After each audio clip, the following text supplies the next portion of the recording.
He was there until 1938. And did he ever talk to you about his time there? Ah, yeah, he did, yeah. And what was his memories? I should say, first of all, that they seem to be within the restrictions of, being in an institution. Anything he said was fairly positive, I must say, and he had a great regard for the nuns and what they had done for him. Mm-hmm. Now, there are so many things he told us, you wouldn't know where to begin. He has all kinds of funny incidents about things that happened, and he shared more stuff with other members of the family than he did with me. But the kind of things he would speak about to me were, I remember him talking, for instance, about the Black and Tans and what they did in the Tuam area. Mm-hmm. But about the home itself, all I had was the impression that he was well looked after. He got on particularly well, clearly with Mother Hortense, who was like a mother to him. I remember I was on annual camp with the Scouts in 1963 somewhere, and I got a letter down to the campsite from my father, and he said to me, he said, Paul, I'm only, let's say the letter left a deep memory on me, because he said in it, Mother Hortense had died, and I'm very, very saddened, and I was very upset over her dying, because she was like a mother to me. Now, that's how he experienced her. And I have to say, in fairness, I never heard him ever say any kind of negative thing about her. I remember one time him telling me that he had some night when he had a very bad dream, and it was something like a lion chasing him.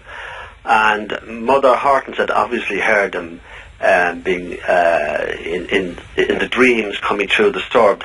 So she actually, to calm him down, she brought him and made him sleep on some kind of, if you like, couch or bed in a room near her, where she could be keeping an eye on him more closely. And he said she had that kind of care at times.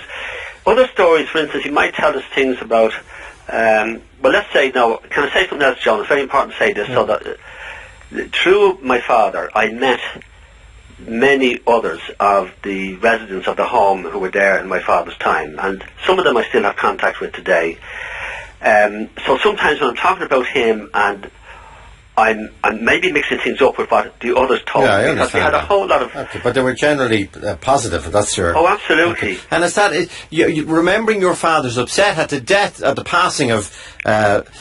Mother Hortense, is that the reason why when the Tuam Mother and Baby's Home came back into the public domain, what's May 2014, nearly 3 years ago now, you were prompted to write, the recent media hype has had one tragic consequence. Many of the surviving children from the home have been very hurt by the suggestions that the sisters were harsh or uncaring or unloving. Is that what propelled you to say that? Well, I had actually, you see, when the story came out, now my father was dead at that time. Yeah.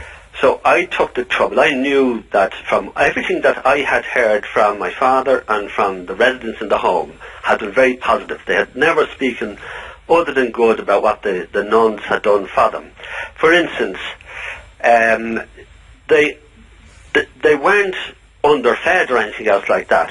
And apparently there was very little, if any, physical punishment given out to them by the nuns. And even, for instance, just to give an example of the stories that we were told, a report, the children of the home used to go out to the local primary schools.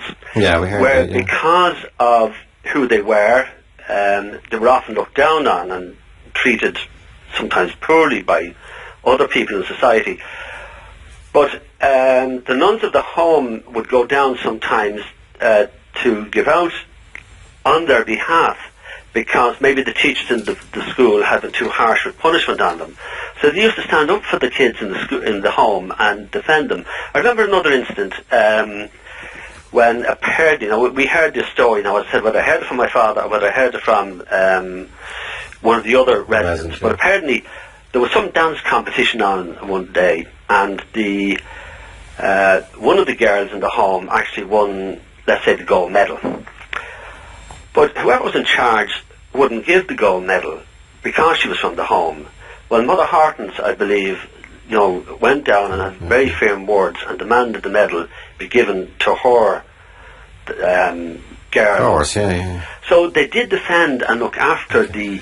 Now, you see, what happened then, Joe, was knowing all this, I took the trouble of ringing some of these residents who are still alive today, just to see how they were reacting to this news.